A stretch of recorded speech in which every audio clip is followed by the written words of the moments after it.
আবার একটা পুরোনো দিনের রান্না নিয়ে চলে এসেছি। দেখো আমি জিরা ফোড়ন দিয়েছি, তেজপাতা ফোড়ন দিয়েছি, শুকনো লঙ্কা ফোড়ন দিয়েছি। এবার আমি কী দিচ্ছি দেখো শুধু।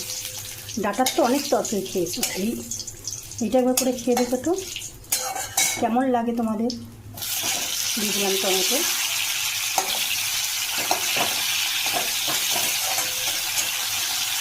দিয়ে দিলাম জিরে, ধনে, আদা আর লঙ্কা পেস্ট করা, একদম অল্প সামান্য। এটা কষাবো। ডাটা আর পেঁপে একটু লবণ দিয়ে ভাপ দিয়ে ফেলে দিয়েছি, দিয়ে দিলাম। সব আস্তে আস্তে কষাবো, চাপা দিয়ে এটাকে একটু ভাজা ভাজা করব।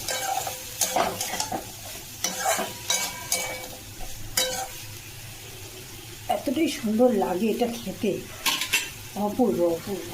সবজির সাথে অল্প একটু ঘি দেবো, দিয়ে করবো।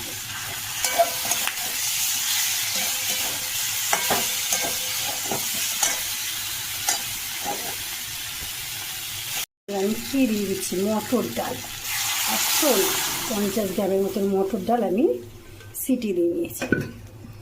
দেখো মটর ডালে একটু ঘি দিলে না খুব ভালো লাগে।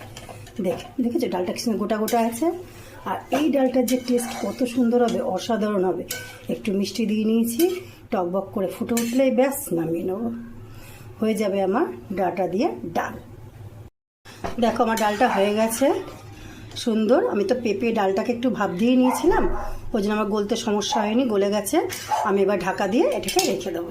টাটা বাই বাই বন্ধুরা, তোমরা এভাবে ডাল করে খেয়ে দেখো, খুব ভালো লাগবে। টাটা।